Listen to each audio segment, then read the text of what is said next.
Donc la semaine dernière, on avait vu la fameuse question de l'Admor HaZaken, qui était de comment c'est possible que des gens qui ont fait des fautes extrêmement graves, comme qui sont passibles de karet ou de la peine capitale par le ciel, mitabidei shamayim, mais pourtant ils vivent plus longtemps que 50 et 60 ans, sachant que normalement, quelqu'un qui chayav karet ou chayav mitabidei shamayim, il devait mourir avant 50 et 60 ans. Et donc l'Admor HaZaken, là, il va commencer à rentrer dans un sujet. C'est quoi? C'est qu'en réalité, depuis le début du Perek Dalet, l'Admor HaZaken nous laisse entendre que pour pouvoir comprendre c'est quoi la gravité d'une faute, on avait dit que pour comprendre c'est quoi la gravité d'une faute, pour comprendre c'est quoi pour comprendre c'est quoi la teshuva, faut comprendre c'est quoi la gravité d'une faute. Et pour comprendre c'est quoi la gravité d'une faute, il faudrait comprendre en réalité c'est quoi la neshama. Parce qu'on voit que la faute, elle a une implication sur l'âme. Elle crée des tâches, elle crée une sorte de défaut. Sha'achet pa'al ben neshama. La faute provoque un effet sur la neshama. Et donc on est obligé tout d'abord de commencer à comprendre c'est quoi la neshama elle-même. La neshama telle qu'elle provient d'en haut, et la neshama telle qu'elle s'habille dans le corps. Parce qu'on sait que la neshama, elle provient donc des mondes spirituels, comme dans le Tanya. Dans la première partie du Tanya, au deuxième chapitre, l'Admor HaZaken nous dit que la deuxième âme qui se trouve en chacun de nous, donc l'âme divine, la première c'est l'âme animale, celle qui nous vitalise en tant qu'être humain. Et la deuxième âme, c'est l'âme divine qui est appelée Chelek Elokam Mamash, une partie de Dieu véritablement. Et donc, cette âme-là, elle provient des mondes spirituels, mais elle descend dans notre corps physique et matériel. Et donc, il faut essayer de comprendre quelles sont les caractéristiques de cette âme et en quoi elle se diffère de toutes les autres créatures. C'est qu'évident que si en fautant, il y a un effet, il y a un impact sur l'âme, c'est que l'âme a une certaine particularité qui fait qu'à travers ces actes qui sont le contraire de la volonté de Dieu, des tâches apparaissent. Et donc, ce qu'il faut essayer de comprendre, c'est quelle est la caractéristique, c'est quoi la définition de l'âme divine. Et après avoir compris c'est quoi la définition de l'âme divine, on pourra comprendre en réalité comment une faute peut avoir un effet sur l'âme, qui en fait, c'est quoi l'effet? C'est le détachement a priori de l'âme avec sa source divine. Et après, on essaiera de comprendre comment l'homme peut continuer à vivre malgré ce détachement-là. Et après, on essaiera de comprendre comment, malgré ce détachement-là, on sera capable de le réparer par le biais de la teshuva. Alors là, l'Admor HaZaken nous dit, donc 4e ligne avant la fin, Achaïnyan Nuvan, donc tout ce sujet-là, tout ce qu'on a vu depuis le début du Perek Dalet, Yuvan peut être compris, Alpi Mashekatouv, grâce à ce qui est marqué, donc dans la parashat de Azinu, qui Chelek a vaillé un mot, car son peuple est une partie de Havaïe, est une partie de Dieu littéralement. Et l'Admor HaZaken nous expliquer, Chelek Mishem Havaïe Baruchu, c'est une partie du nom de Dieu, le tétragramme, Yud-Ke Vav-Ke, béni soit-il.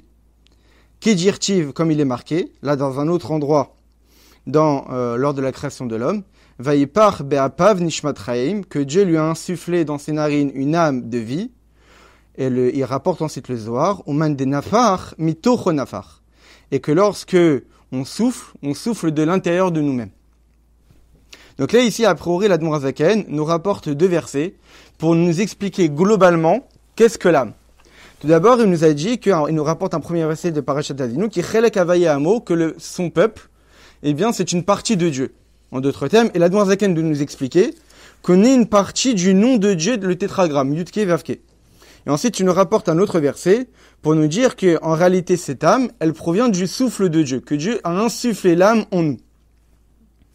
Et là, on va essayer de comprendre en réalité c'est quoi ces 2 versets que l'Admor HaZaken nous rapporte. Le premier verset qui est Chelek Havaïe Amo, que nous sommes une partie de Dieu, et ici l'Admor HaZaken interprète le terme de Havaïe Hashem par le tétragramme, le nom de Dieu, le tétragramme, qu'en réalité l'âme d'un juif, et Chelek Mishem Havaïe, c'est une partie du nom divin, le tétragramme.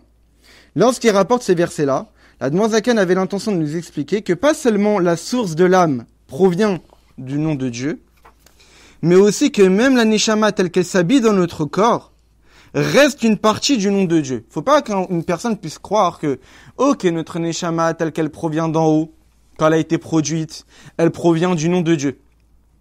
Mais peut-être qu'au fur et à mesure que l'âme est descendue de monde en monde spirituel, jusqu'à arriver dans ce monde matériel, et dans notre corps matériel et grossier, alors il est possible que l'attachement à sa source divine a été altéré.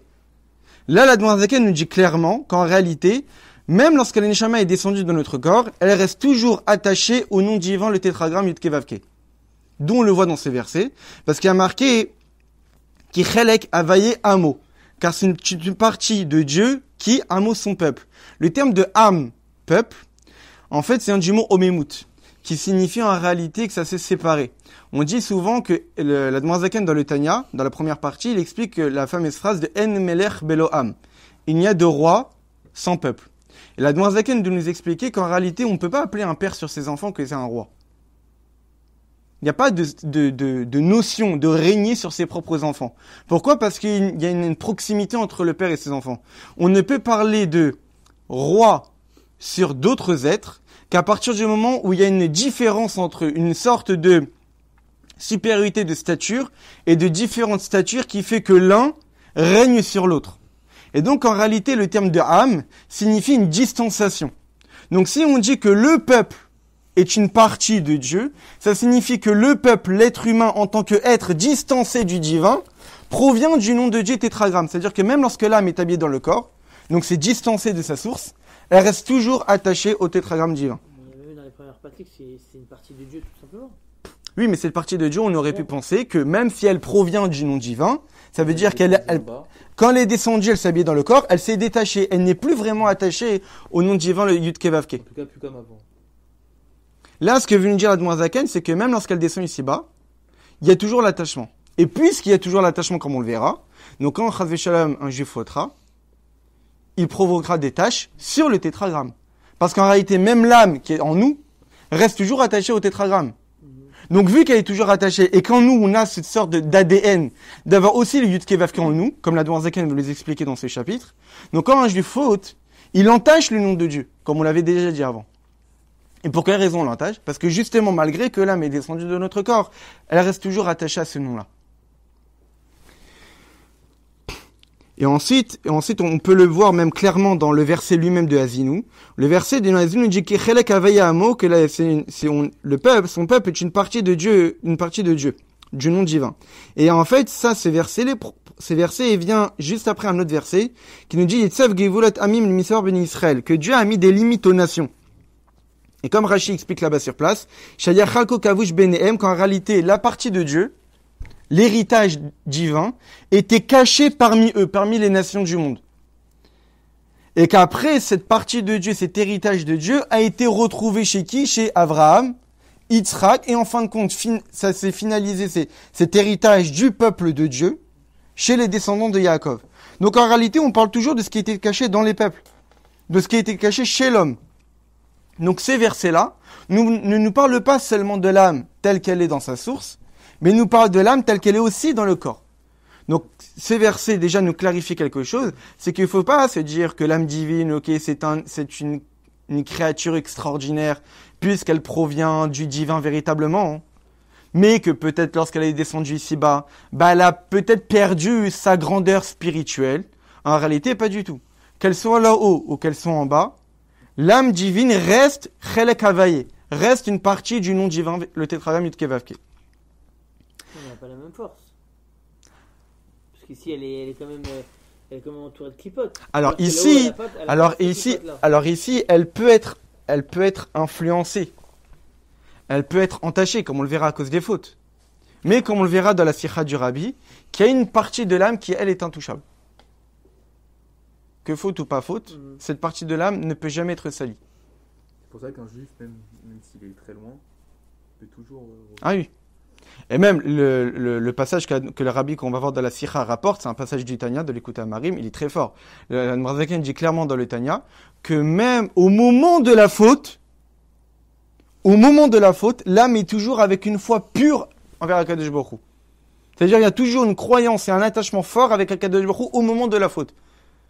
Mais ça, en réalité, c'est la partie de l'âme qui ne fait qu'un avec l'essence même de Dieu. Que ça peut jamais se détacher.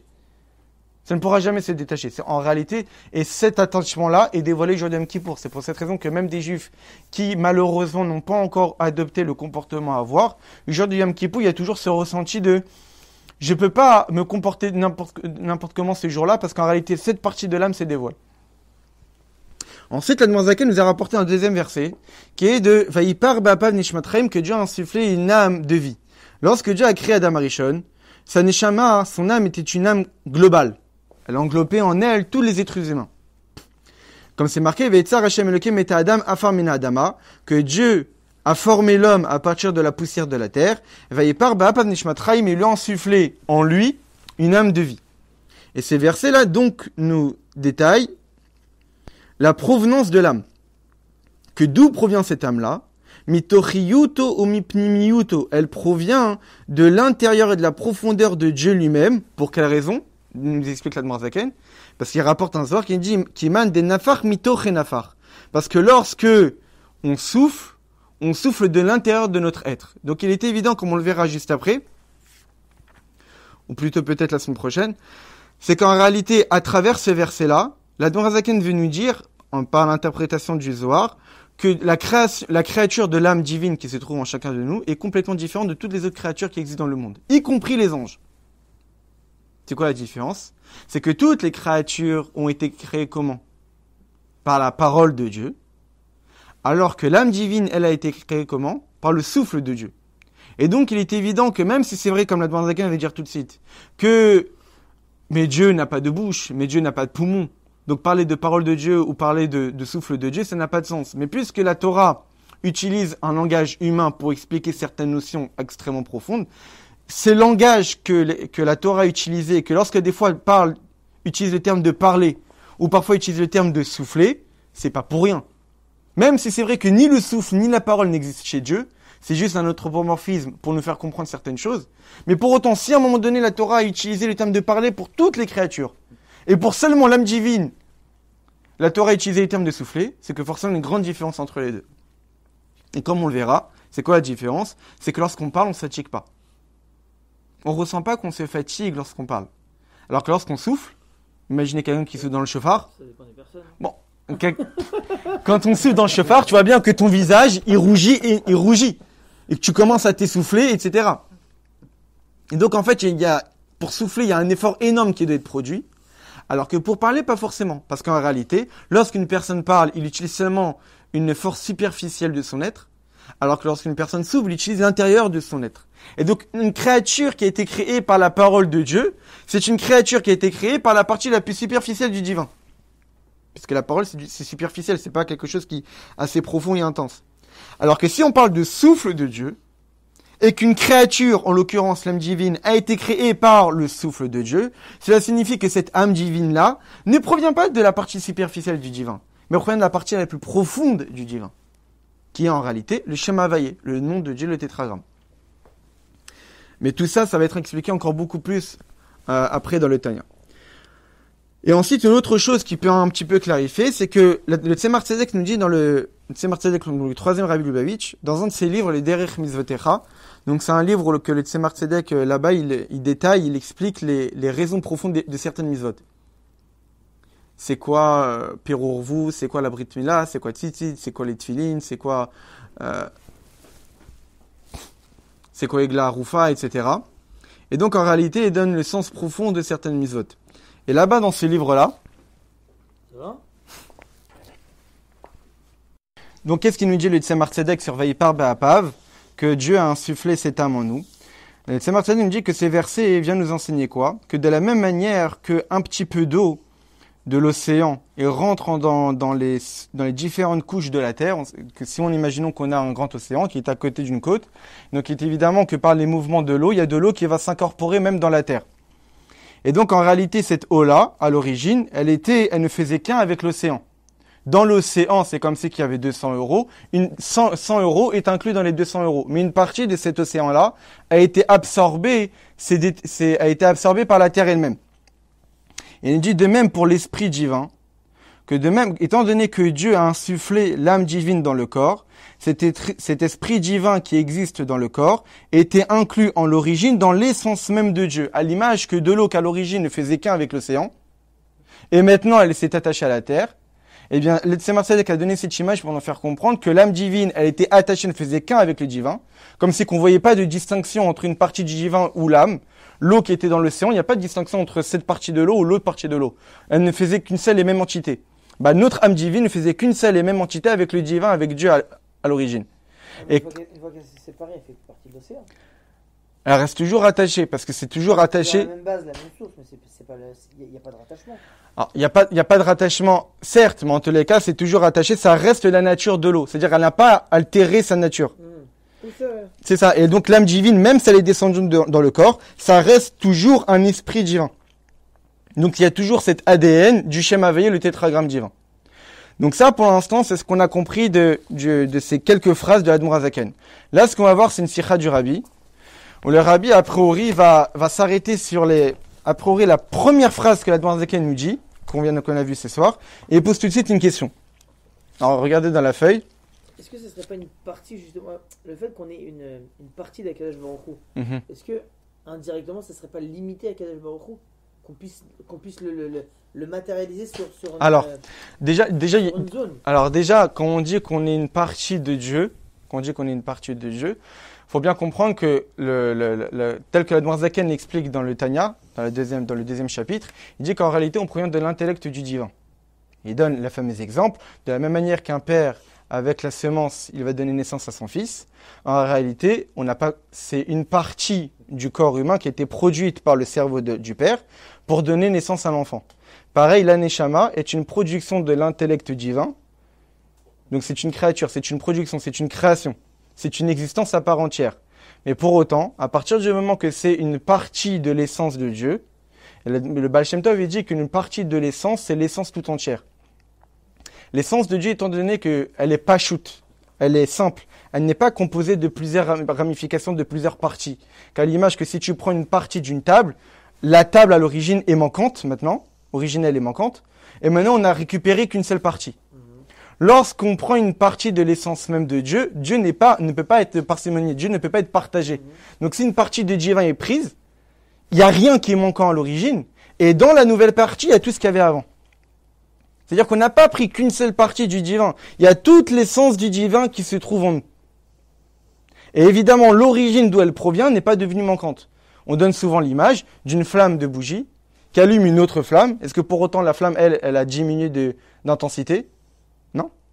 J'ai créé une autre flamme, mais pour autant la flamme originelle, elle n'a pas diminué. Donc c'est plus ou moins cette idée-là de... Quelque chose d'identique. J'ai créé quelque chose d'identique. J'ai pas quelque chose qui est rentré dans un corps qui, entre guillemets, Ça reste... matérialisé dans Alors- un certain périmètre. On voit bien que quand on doit aller à la Sina, Mhm. si on n'est pas 10, si je suis dehors, je compte pas parmi le minyan. Alors ça, parce que Dieu a défini des halachot, des règles à respecter. C'est Dieu, il a fait descendre la Torah dans l'espace et dans le temps, et que nous, on doit respecter la Torah dans ces domaines qui ont été prédéfinis. C'est ça, mais le fait d'avoir justement cette partie infinie d'Akadosh Baruch Hu dans Mhm. une partie définie, est-ce que c'est pas limité justement cette partie infinie? Alors, pas forcément, mais en réalité, Dieu, il a voulu que ça soit comme ça. Dieu a voulu que l'âme divine soit limitée. Dieu a voulu que l'être humain soit limité pour justement accomplir la mission qui lui a été donnée. Si nous, on avait gardé cette caractéristique d'infini, ben on n'aurait plus de libre arbitre, puisqu'on aurait conscience que c'est seulement Dieu qui est la vérité, donc il n'y aurait même plus de volonté de faire le mal, etc. Dieu, il veut justement qu'il y ait ce libre arbitre, ce choix qui est entre le bien et le mal, pour qu'il y ait l'idée de punition ou de récompense, et pour qu'il y ait un sens et de la valeur à la communication de Torah Mizot. Si tout était évident, si on était des êtres infinis, comme tu le dis, il n'y aurait plus de choix. Il n'y aurait plus vraiment de sens à la création du monde. Tout le sens de la création du monde, c'est qu'il y a un tarton, c'est qu'il y a un bas, et il y a un monde où, a priori, le mal est prépondérant, mais pour autant, malgré cette force qu'il y a dans le mal, dans notre monde physique, on est capable de le changer et d'y dévoiler le divin. Mais s'il n'y avait pas eu cette création de la limite, jamais ça aurait été possible. Donc il faut qu'il y ait les limites. Et dans cette limite-là, on dévoile l'illimité. C'est ça la grande différence, par exemple, qui est marquée dans la Gemara. On dit que l'action des tzadikim est plus grand que l'action de Dieu. Comment c'est possible? Alors les rabbis expliquent en réalité que lorsqu'Akadosh Baruch Hu, il a créé le monde yesh mi'ayin. Il a créé quelque chose à partir de rien. Donc à partir de l'infini, il a créé le fini. Mais on sait très bien que lorsque on fournit un effort pour un certain but, c'est que forcément le but a plus de valeur que l'effort fourni. Je vais pas me fatiguer pour obtenir quelque chose si ça a une plus petite valeur que les efforts que j'ai fournis. Je vais pas dépenser 100 € pour obtenir quelque chose qui a moins de valeur que 100 €.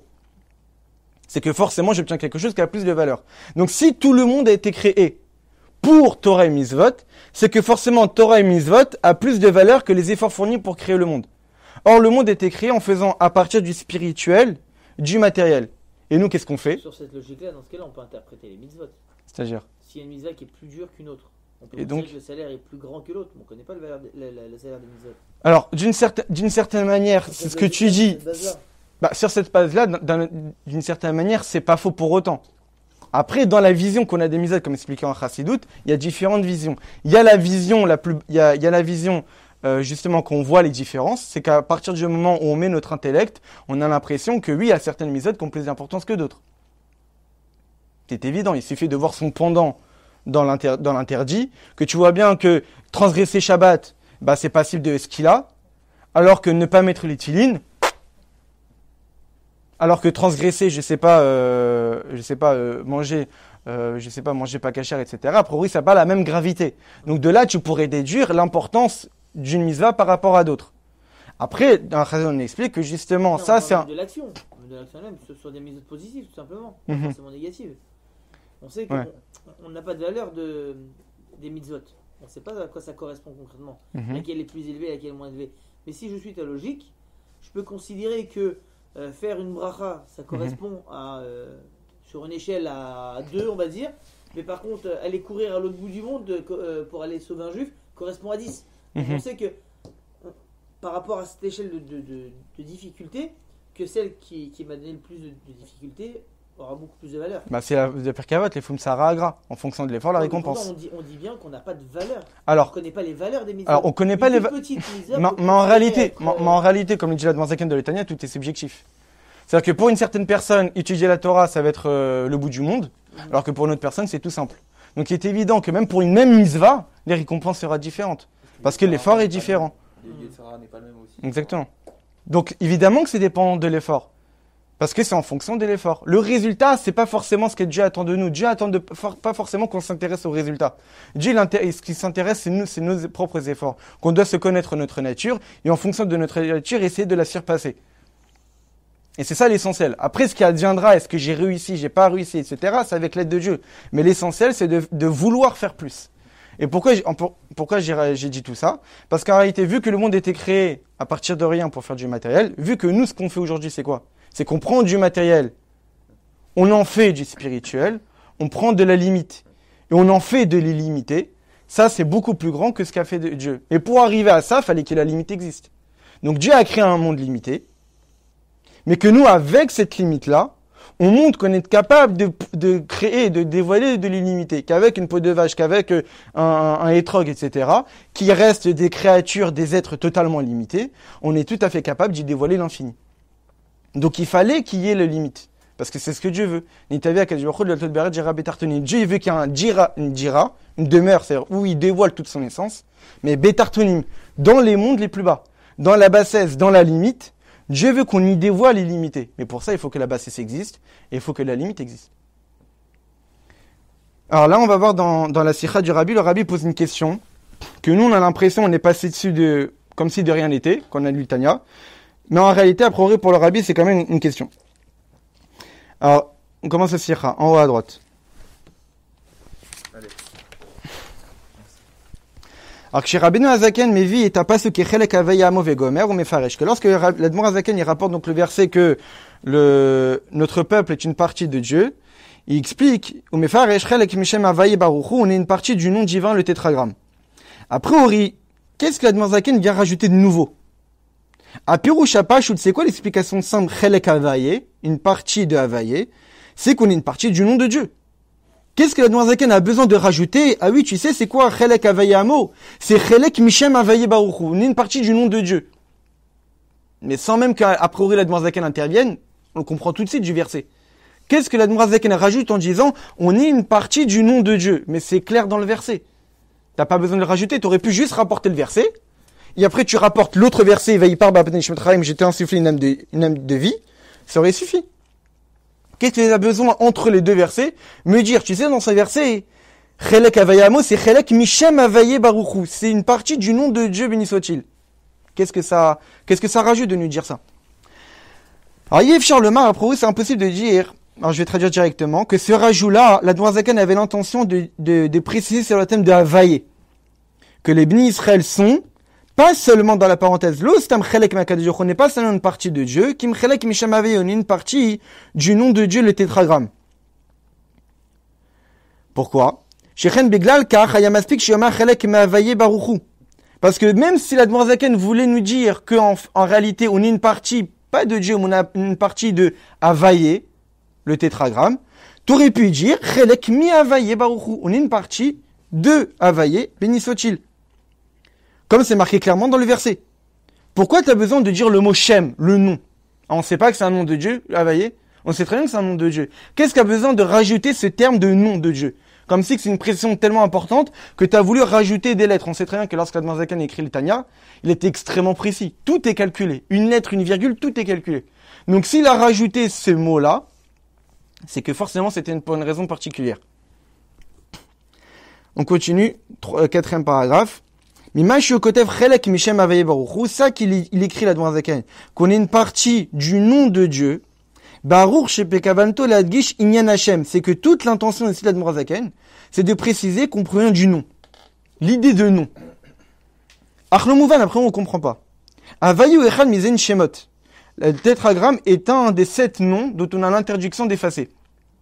C'est un interdit de la Torah. Il nous est interdit d'effacer l'un des noms de Dieu. Bon, sinon on est passible de Malkout. On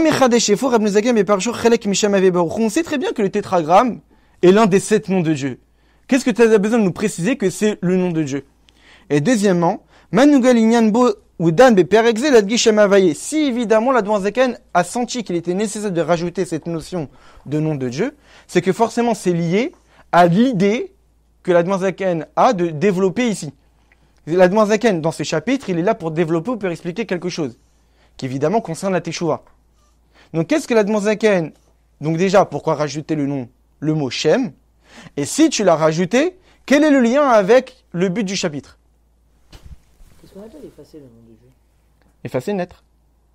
Effacer sur quoi je prends et j'efface. Ah ouais. Quelqu'un qui écrit sur un tableau Yud Ke Vav Ke, il peut plus l'effacer. Et sur un téléphone, quand tu prends un sidour, un machin, et que tu tournes la page, Ça c'est pas effacer. Ça c'est pas effacer. tu l'enlèves totalement. Je pense pas que ça soit vraiment appelé effacer. Et même quand tu écris, même informatiquement, je pense que, enfin je sais pas, hein, mais peut-être faudrait éviter d'écrire Yud Ke Vav Ke entièrement. Généralement, c'est tu mets un petit apostrophe, tu sépares, etc. Mais tourner une page informatiquement, là il y a le tétragramme, je ferme, je l'ai pas effacé. Donc ça revient exactement au même. Dans ta page, il est plus là dans ta page. Il est toujours informatiquement, il est toujours dans ta page. Tu fais marche arrière, il est toujours là. Ensuite, le rabbi dit que la question est encore d'autant plus forte. Pourquoi? Parce que, et t'as pas ce qui est avec Amo. Ça, ces versets-là, dans la Zinu, que son peuple est une partie de Dieu, il le rapporte, pourquoi? Pour nous expliquer la grandeur de l'âme divine. Pour la grandeur de l'âme d'Israël. Qui proviennent de la profondeur même de la vitalité. Pas comme toutes les autres créatures, même les anges, qui proviennent seulement de la partie superficielle du divin, de la partie superficielle de la vitalité divine, mais que notre âme à nous provient de la profondeur du divin. Donc tout le but de ces versets-là que l'Admor Zaken rapporte, le premier et le deuxième, c'est pour montrer la grandeur de l'âme divine, qu'on est complètement différent de toutes les autres créatures du monde. Donc quelle est l'utilité de nous dire qu'on provient du nom de Dieu, sachant que le nom de Dieu, on sait très bien qu'un nom, c'est un rayonnement divin. Il y a une grande différence entre la personne elle-même et son nom. Dans Chassidut, on explique souvent cette notion que le nom d'une personne ne définit pas forcément l'essence même de la personne. Il y a un attachement, mais il y a une grande différence entre le nom et l'essence même. La preuve souvent qui est rapportée en Chassidut, c'est qu'une personne qui vit tout seul chez lui à la maison, il n'a pas besoin de son prénom. Le prénom, le nom d'une personne, c'est juste pour vivre pour la communication, pour que quelqu'un puisse nous appeler, pour qu'on puisse nous mettre une étiquette sur nous-mêmes. Mais est-ce que pour autant j'ai besoin de mon nom pour moi? Non. Donc pour mon essence personnelle, mon nom n'est pas utile. Le nom n'est là seulement pour un rapport que j'ai avec mon interlocuteur, avec mon entourage. Mais pour moi-même, le nom n'est a priori inutile. Ça dépend des symptômes. Oui. donc à partir de ce moment-là, c'est ça. Donc à partir de ce moment-là, le nom c'est juste un rayonnement de la personne. A priori, le nom, quand je t'appelle, c'est pour justement rentrer en communication avec toi. Mais toi, de toi-même, t'as pas besoin de ton prénom. Non, il n'y a pas besoin de s'appeler, mais son prénom il a une influence sur lui. Alors, c'est dans la chasséou, justement, il y a cette idée que le prénom, oui, d'une certaine manière, a une définition de nous-mêmes, mais d'un autre côté, comme c'est rapporté en chasséout, le fameux exemple, tu as deux personnes qui s'appellent Menachem et pourtant ils n'ont pas du tout la même nature. Donc si tu dis que le prénom définit la caractéristique de la personne, normalement tous ceux qui s'appelleraient du même prénom auraient d'une certaine manière une certaine similitude. Et pourtant tu vois des personnes qui ont le même prénom, et pourtant c'est des extrêmes à l'autre. C'est vrai, Il y a un lien, mais ce lien, est-ce que c'est l'essence même de la personne? Non. non, c'est sûr, mais c'est une influence. Ah oui, c'est une influence, c'est un lien comme...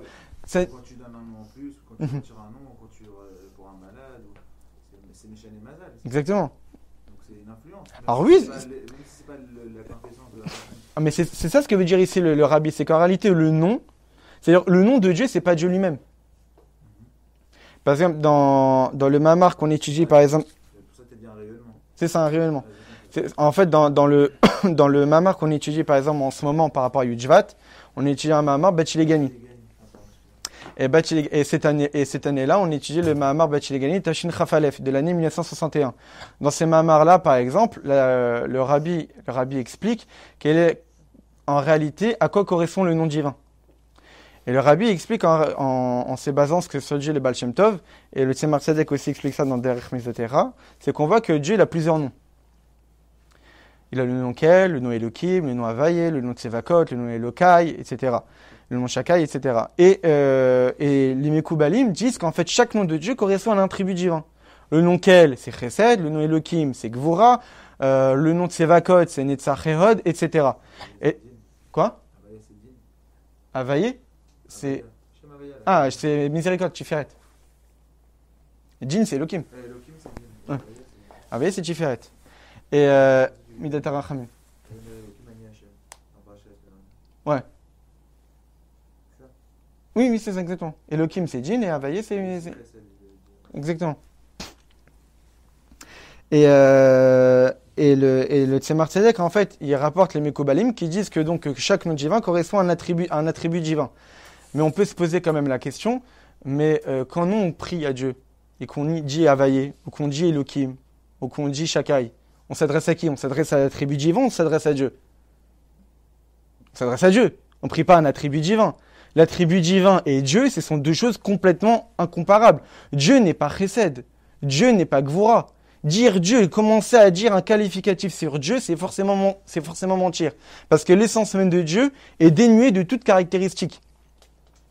Par exemple, ce que dit l'Admor Zaken dans le Tanya, que quelqu'un dise « j'arrive pas à comprendre Dieu », ça n'a pas de sens. C'est comme si j'arrive pas à attraper avec tes mains ta pensée. Avec mes mains, j'arrive pas à attraper ta pensée. Ce sont deux systèmes, deux domaines complètement différents. Ta pensée est immatérielle, mes mains ne peuvent saisir que du palpable. Avec mon cerveau, je peux comprendre des choses qui sont dans le domaine de l'intelligible, mais Dieu n'est pas dans le domaine de l'intelligible. Dieu ne peut pas être compris. Parce que Dieu n'est pas intellectuel. Dire que Dieu c'est un être intelligent, c'est faux. Dire que Dieu c'est un être bon, c'est faux. Parce que Dieu est au-delà de toutes ces caractéristiques. Maintenant, Dieu, il a voulu se rendre accessible pour nous, pour qu'on puisse s'attacher à lui. Alors Dieu a fait descendre son infinie grandeur, sa lumière infinie, dans des attributs divins. Et donc la lumière divine qui s'habille dans l'attribut divin du Chesed, pour dévoiler Dieu Chesed dans le monde, en réalité, lorsqu'on appelle Dieu Kel, qui signifie la bonté de Dieu, on n'appelle pas la Sphira, l'attribut divin, on l'appelle Kel. Parce que l'attribut divin a son propre nom, c'est Chesed. Quand on dit Kel, qu'on s'adresse de la Tfila, on dit Kel Rachum Vechanoun, on parle à Dieu évidemment. Mais on parle à la lumière infinie d'Akadosh Baruch Hu, à Dieu, qui s'habille dans la bonté. Lorsqu'on s'adresse à Dieu selon Elohim, on parle à Dieu qui s'habille dans la rigueur. Mais Dieu lui-même, lui, il n'a pas de nom. On ne peut pas définir Dieu sous un certain nom. Parce que définir Dieu sous un certain nom, c'est comme si qu'on pouvait définir Akadosh Baruch Hu. On ne peut pas définir l'essence même de Dieu. Dès qu'on parle de Hatzut ou Maout, dès qu'on parle de l'essence même de Dieu, tout terme qu'on pourrait dire après, c'est forcément mensonger. Donc quand les Chachamim de la Tfila ont dit que Dieu a Gadol, a Gibor, Vanora, etc., on ne parle pas de l'essence même de Dieu. L'essence même de Dieu, on ne peut pas dire qu'il est grand. On ne peut pas dire qu'il est Gibor. Tout ce qu'on peut dire quand on dit qu'il est Agadol, c'est la lumière infinie de Dieu qui s'habille dans le Chesed qui est Gadol. C'est pour cette raison que les Chachamim disent Bemakom shinimsa dvatnuto nimsa gdulato. À l'endroit où se trouve son humilité, tu trouves sa grandeur. Comment tu es capable de dire que Dieu est grand? Parce que Dieu est humble. Parce que Dieu, comme il s'est rabaissé pour se mettre à notre niveau. Alors, vu que Dieu est humble et s'est rabaissé pour se mettre à notre niveau, alors on est capable de dire sur lui qu'il est grand. Mais si Dieu ne s'était pas rabaissé pour se mettre à notre niveau, jamais on n'aurait pu dire qu'il est grand. Parce que tout terme est forcément faux. Et donc, si un nom de Dieu, ce n'est pas l'essence même de Dieu, or le but de ce passage du Tanya, c'est pour montrer la grandeur de l'âme divine. Donc si tu dis que l'âme divine provient du nom de Dieu, donc qu'un rayonnement. Donc tu ne montres pas la grandeur de l'âme divine. Si ton but c'est montrer la grandeur de l'âme divine, évite de parler de certains sujets qui montrent qu'on découle seulement d'un rayonnement. Or là justement, tu viens à la Zaken préciser, tu sais, l'âme divine, ça vient d'un nom. Mais tu es en train de rabaisser le niveau de l'âme là, tu n'es pas en train de la montrer sa grandeur. Donc on ne comprend pas.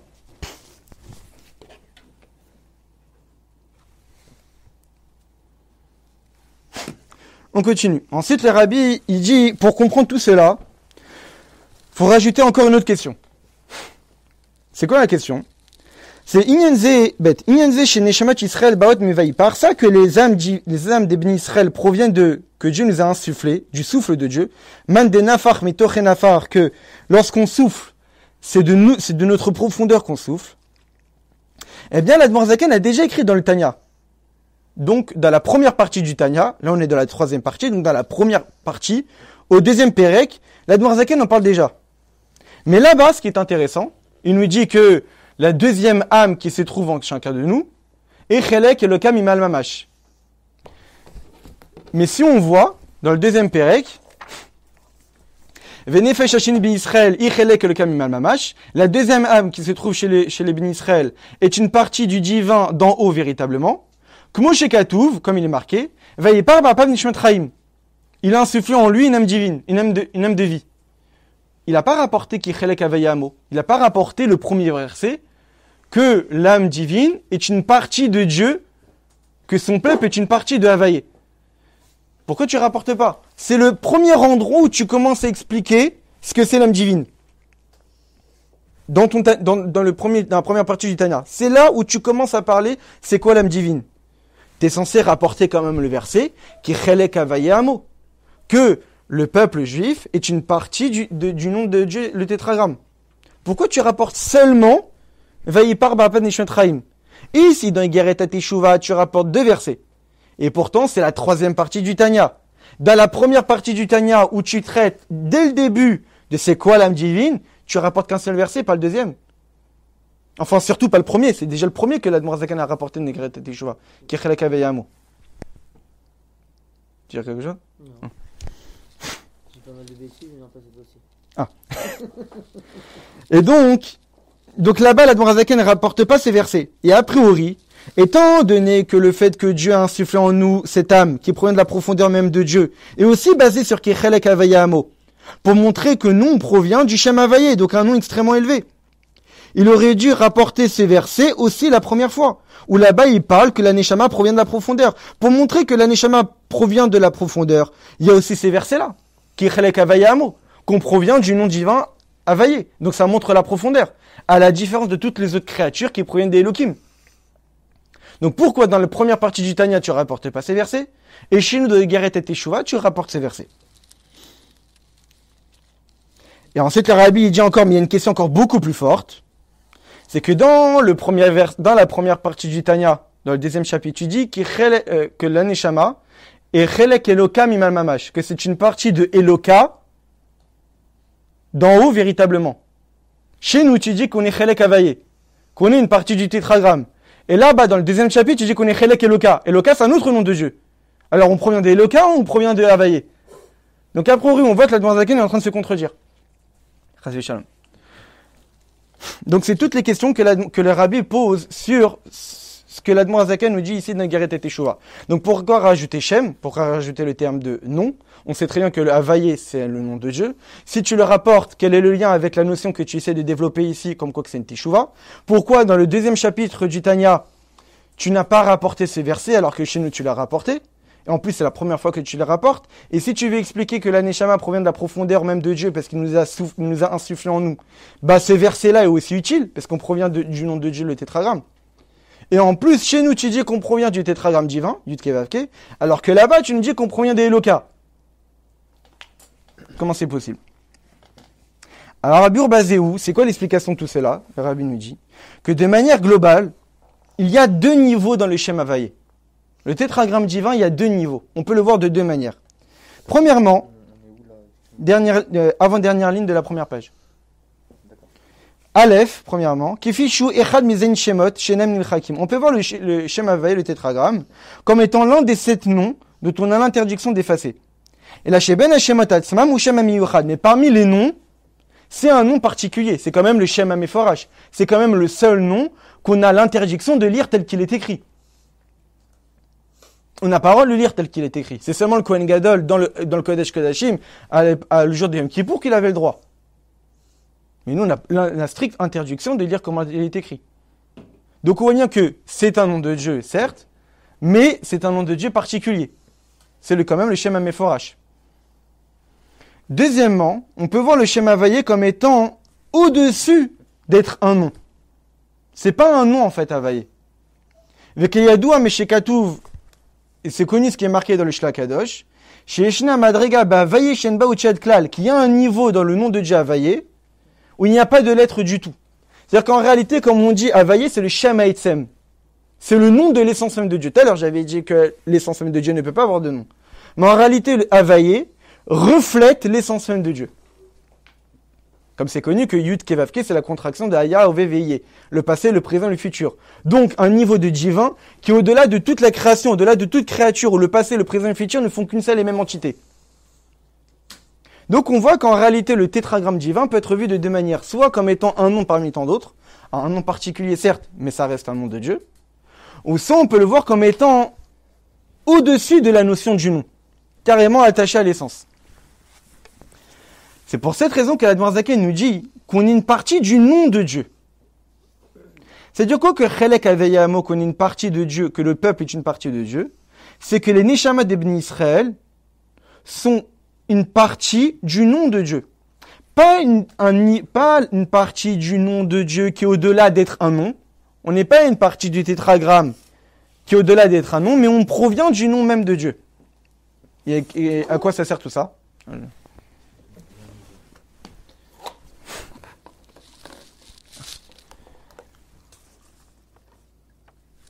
Donc c'est ça ce que l'Admor Zaken veut nous dire, étant donné que le Shem Havayé, le terme Havayé, on peut le voir de 2 manières, soit comme étant un nom, soit comme étant au-delà d'être un nom, donc vraiment attaché à l'essence même de Dieu. Ici, l'Admor Zaken veut nous clarifier, dans ces versets-là, et ce que moi, je vais t'expliquer dans ces chapitres, il faut bien comprendre que l'âme divine provient du nom de Dieu. Voir le Havayé comme étant un nom. À quoi ça nous sert? Al-Piz et Mouvan, de là, qu'est-ce qu'on voit? Que ce qui est expliqué dans la première partie du Tanya, au 2e chapitre, en réalité, c'est pas contradictoire à ce qu'on a vu aujourd'hui dans les Geret et Teshuva. Pourquoi? Même quand l'Admor Zaken nous avait dit dans le 2e chapitre, qu'on est une partie du divin d'en haut, réel dergat nalit bioter, ça fait référence à un niveau extrêmement élevé. Qui fiche à Tzemar Tzedek Mesvir Bagotav Altania, on cite la parenthèse, à Pirou shel Chelek, shel Eloka shel Mimal. Et Tzemar Tzedek nous dit clairement dans ses notes du Tanya, c'est quoi être un Chelek, c'est quoi être Eloka et c'est quoi être Mimal. Mais d'un autre côté, qui Chelek Avaye à moi, Kavana les Chelek Mishem Avaye. Mimli Yotse chez Bishnem, mais comment tu achem Medaber Alota Madriga. En réalité, dans les 2 endroits, l'Admor Zaken nous parle exactement du même niveau. C'est que Eloka, c'est une partie extrêmement élevée du divin. On ne parle pas du Shem Eloka. C'est ça ce qu'Admor Zaken veut nous dire dans le 2e chapitre. Il n'a pas dit Shem Eloka. Il a dit Eloka. On provient d'un niveau divin extrêmement élevé. Mais sans définir forcément que c'est un nom ou pas un nom. Chez nous, il a dit qu'on provient du nom de Dieu tétragramme. Donc là, il a mis le doigt sur d'où on vient. Alors que là-bas, il était resté plus ou moins vaste et large. En réalité, ces 2 termes de Eloka et Shem Havayé, c'est exactement le même niveau. Ils sont pas contradictoires. Ça aurait pu être contradictoire s'il y avait marqué Shem Eloka, le nom Eloka, et Shem Havayé, le nom Havayé. Mais vu qu'il y a marqué Eloka, donc on provient d'un niveau divin extrêmement élevé, et il dit comprenant du non Havaye, en réalité, c'est pas contradictoire. À Pizemouvan, de là, qu'est-ce qu'on comprend aussi, de Geret et Teshuvah, que lorsqu'il rapporte qu'il chelek Havaye Amo, alors que dans la première partie du Tanya, il n'a pas rapporté ces versets, parce que dans Igeret et Teshuvah, Kivan Shenoga Inyan Shel Shem Havaye, étant donné que, comme on l'a dit, dire comprenant du Shem Havaye, c'est extrêmement fondamental, comme on va l'expliquer après, alors il rapporte qu'il chelek Havaye Amo. Et pour ne pas qu'il y ait de doute, alors il explique comprenant du non Havaye. Alors que dans la première partie, là-bas, l'Oinyan Shel Shem Havaye, c'est pas si important. L'idée importante, c'est que la Neshama provient de la profondeur. Alors il utilise Chelek et le Kamimal. En d'autres termes, en fonction de ce que la Zaken veut expliquer, alors il rapporte le verset oui ou non. Étant donné que c'est fondamental pour notre sujet à nous de Teshuvah, le Shem Havaye, le nom de Dieu Havaye, alors la Zaken a rapporté ces versets, et lorsqu'il a rapporté ces versets, il a senti nécessaire de dire on provient du nom Havaye. Pas de Havaye, qui est au-delà d'être un nom, mais du nom Havaye, du nom tétragramme. Alors que dans le deuxième chapitre du Tanya de l'Écoute à Marim, là-bas, le but de l'explication, c'est de montrer que la Neshama provient de la profondeur de Dieu. Pas forcément d'expliquer le lien avec le tétragramme divin, mais de dire juste qu'on provient de la profondeur de Dieu. Pour ça, ça suffit le verset « par B'avat Nishmat Chaim » que Dieu a insufflé l'âme en nous. Parce que l'idée, c'est pas de développer le lien avec le nom divin, le tétragramme. Chez nous, c'est fondamental, comme on le verra. Il va expliquer après c'est quoi le lien entre Keverke et la Teshuvah. Ouais. En fait, là, le rabbi veut nous expliquer globalement. Ouais. Il nous laisse en galère après. Voilà. Vous avez 2 heures. En réalité, tout va être expliqué au fur et à mesure des chapitres. Mais là, ce que le rabbi s'étonne, c'est que pourquoi il a mis ce terme Shem alors qu'à priori il est inutile. En vérité, il n'est pas du tout inutile et même ça montre quelque chose d'extraordinaire. L'Arnan Boto Perek dans ce même chapitre, après que la Zaken veut nous expliquer que le nom divin Havaye montre une profondeur de la vérité de Dieu qui est au-delà de la notion de l'être. En réalité,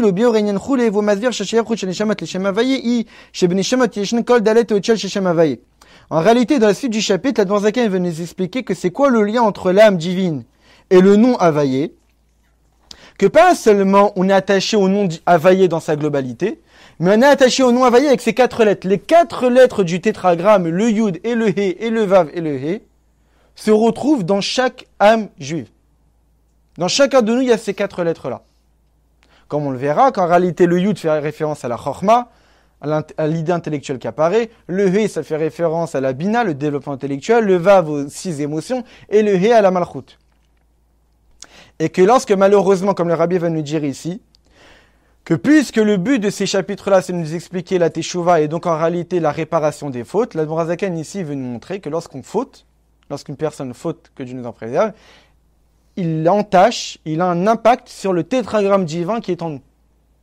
Et que certaines fautes auront un impact sur le Yud, certaines fautes auront un impact sur le He, d'autres sur le Vav et d'autres sur le He. C'est ça en réalité la nécessité de dire qu'on provient du nom de Dieu Havaye, parce que les lettres sont liées à l'idée de Teshuvah.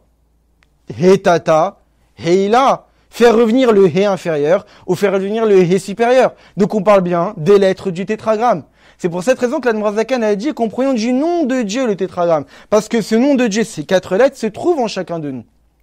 Et que malheureusement certaines fautes ont un impact sur une lettre ou sur une autre.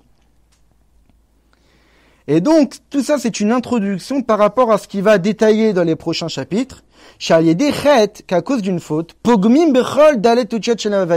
on entache, on provoque une tache, une salissure sur les 4 lettres du nom divin.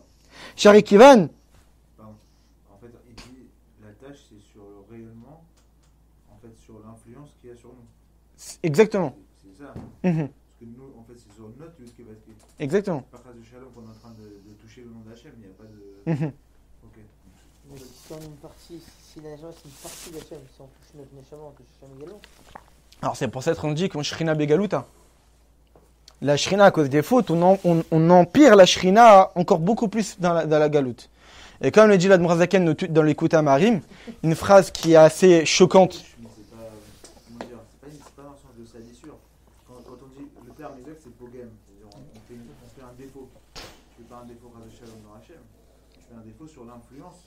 se déverse de Hachem vers toi. Exactement, mais d'un autre côté, on a une influence aussi sur la Shrina. Oui, bien sûr, mais tout ça, ça reste dans les influences. C'est pas, Hachem, c'est pas une atteinte directe. Non, Dieu est inatteignable, on peut pas. Et pas seulement Dieu lui-même. Et c'est ça ce que la Zaken veut nous dire. S'il est éteint, pourquoi on peut atteindre la Neshama dans ce cas-là? Si c'est une partie directement. Alors attends, c'est ça ce que la Zaken, c'est pour cette raison que la Zaken a dit Shem Avaye, et pas Avaye. Parce qu'en réalité, c'est là où il toute la stupidité et c'est lié à ce que tu as dit. Que puisque dans chacun d'entre nous, il y a ces 4 lettres, alors automatiquement, Morid Aïdé Maserachet, Kol Daletotiot, il fait descendre à cause d'une faute, parce que tout acte est lié aux forces de l'âme, eh bien on fait descendre ces 4 lettres-là. C'est pour cette raison qu'il avait besoin de dire qu'on est une partie du nom de Dieu. Parce que Inyan Abgam, cette tâche-là, est dans le nom de Dieu, dans les 4 lettres. Alors que l'essence même d'Avaye, qui au-delà d'être un nom, lui ne peut pas être touché. On a vu qu'il y avait 2 manières de voir Avaye. Avaye en tant que l'un des 7 noms de Dieu, donc un nom, ou Avaye au-delà de la notion d'être un nom, attaché totalement à l'essence même de Dieu. Et ça, c'est ce que la Zaken veut dire. Puisque là, je vais te parler de la Teshuvah. Donc la réparation de certaines fautes, comprends bien que lorsque je te parle que les fautes ont un impact sur ton âme, c'est ton âme telle qu'elle provient du nom Avaye. Mais les fautes ne peuvent jamais avoir un impact sur ton âme qui provient de l'essence même de Dieu. C'est ça que j'avais dit tout à l'heure. Il y a une partie de l'âme qui peut être touchée par les fautes. C'est la partie de l'âme qui provient du nom de Dieu, le tétragramme. C'est pour cette raison que la Zaken l'a précisé. Mais de availler directement, ça, c'est intouchable. Et puisque les Neshamot sont enracinés jusqu'à l'essence même de Dieu, alors la Zaken avait besoin de préciser que lorsque je vais te parler ici de réparation de fautes, ou d'impact de fautes, l'impact des fautes-là n'ont un impact seulement sur le nom availlé. Parce que précisément là-bas, la faute, elle peut agir. Mais d'un point de vue de l'essence même de l'âme, qui est enracinée dans l'essence même de Dieu, même au moment de la faute, Chavuka vedvuka becha, elle reste toujours attachée à la Kadosh Baruch Hu. Cette partie de l'âme-là est intouchable. Et donc, pour ne pas qu'un juif qui étudie le Tanya puisse arriver à la conclusion que, ah oui, moi je proviens de Dieu, et puisque quand je faute, ça a un impact sur mon âme, et dans mon âme il y a Dieu, donc j'ai un impact sur l'essence même de Dieu. Non. L'impact des fautes n'ont d'impact seulement dans la partie de l'âme qui provient du nom availlé. Mais l'âme, l'essence même de l'âme, qui provient de l'essence même de Dieu, ça aucune faute ne pourra toucher. Donc cette partie d'âme-là, elle est plus forte que tout. Plus forte que tout. Alpha Pi Shechata, Israël ou. Donc comment ça se fait qu'on arrive à prendre le dessus entre guillemets sur cette âme quand on ne sait pas les mitzvot, quand on demande des avérotes ou quand elle devrait être plus forte parce qu'il n'y a rien qui peut la toucher. Alors en réalité, c'est ça que c'est expliqué en Chassidoute, que l'attachement entre un juif et Dieu, il y a 2 manières de le voir. Il y a soit l'attachement dépendant des mitzvot et de la Torah. Ça veut dire que l'attachement existe s'il y a mitzvot et s'il y a étude de la Torah. Et cet attachement-là n'existe pas s'il n'y a pas les mitzvot et la Torah. Mais il y a un autre lien qui, lui, ne peut jamais être éradiqué. C'est l'attachement entre d'essence à essence. C'est-à-dire que comme un père avec un fils, quoi que le fils puisse faire, ça restera toujours son fils. Alors c'est évident que peut-être que lorsque le fils se comportera mieux, alors l'amour du père va peut-être s'intensifier et être plus grand. Mais il y aura une sorte d'amour du père que lui ne pourra jamais être enlevé, c'est que ça reste ton fils, quoi qu'il puisse faire. Donc c'est exactement pareil pour l'âme divine. L'âme divine peut créer un lien avec Dieu, dépendant des mitzvot et dépendant de l'étude de la Torah. Et donc s'il y a mitzvot, ce lien existe. S'il n'y a pas mitzvot, ce lien n'existe pas. Mais il y a un lien que lui, indéfectible, ne pourra jamais s'enlever, c'est d'être une neshama. Donc quoi que le juif puisse faire dans sa vie, Afalpi Shechata, Israël ou même si un juif faute, ça reste Israël. Le fait d'être béni Israël, le fait d'être banni Matem Lachem Elokechem, vous êtes les enfants de Dieu, ça jamais ça pourra s'enlever quoi que le juif puisse faire dans sa vie. On a bien des cas de retranchement. Alors comme on le verra, ces retranchements-là, c'est le lien, c'est la corde qui est composée de 613 mitzvot. Donc c'est le lien dépendant des mitzvot. Mais le lien d'essence à essence, ça c'est intouchable. Parce qu'en réalité, ça peut pas être enlevé. C'est comme c'est marqué dans la Gemara, que même si Dieu voulait changer de peuple, c'est dur cette phrase, ce que dit Chachamim, même si Dieu voudrait changer de peuple, il peut pas. Alors Dieu, il peut pas faire quelque chose. Parce qu'en réalité, le fait que Dieu nous a choisis, et que nous, en réalité, comme c'est en Chassidut, Dieu nous a choisis, et donc il nous a donné la force de le choisir, de pouvoir s'attacher à Dieu, Ça, c'est quelque chose qui pourra jamais s'enlever. La fameuse explication que donne le Maharal de Prague, que quand Dieu nous a donné la Torah, il a fait retourner la terre contre nous pour nous obliger à accepter la Torah.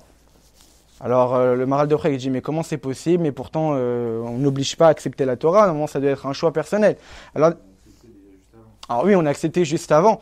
Mais en fait, en réalité, le Maharal de Prague, il explique dans sa Agdama de Chadash, il dit en réalité, il y a une halakha dans la Torah qui dit que lorsqu'un homme viole une femme, il est obligé de se marier avec elle, il ne pourra jamais la divorcer. Évidemment, si la femme veut.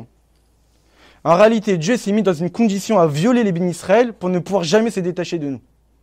C'est ça la montagne qu'il nous a mis sur notre tête. C'est qu'il nous a violentés pour accepter la Torah.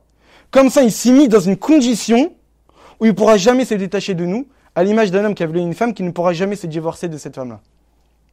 Mais sinon, on ne veut pas. Alors, mais en tout cas, on a voulu. Aujourd'hui, il y a quelqu'un qui décide de rien faire. Non, j'ai pas envie. Ah, mais il reste quand même attaché à Dieu, quoi qu'il puisse arriver. Donc ça marche pas par rapport à ce que tu dis. Pourquoi? L'homme qui viole la femme. Non, mais aujourd'hui, non, mais. Sauf si la femme veut. Oui, mais c'était autant du don de la Torah qui n'a été accepté. Ce choix-là. Aujourd'hui, le juif, il pourra faire tout ce qu'il veut, il reste juif. Il est le fils d'une mère juive, il pourra faire tout ce qu'il veut, il reste. Si, parce que le moment du choix, quand est-ce qu'on a été choisi, Banu Brachta Mikol Ha'amim, c'était au moment du don de la Torah. C'est pas aujourd'hui que le choix est fait, c'est au moment du don de la Torah que le lien a été fait pour toute l'éternité. Ouais, mais ça, tu me dis ça à moi, mais tu vas dire ça à quelqu'un qui est à l'ouest, de quoi tu me parles? Ok, parce que pour l'instant, il n'a pas conscience de la vérité des choses, mais au fur et à mesure que tu vas lui expliquer, t'inquiète pas, il comprendra.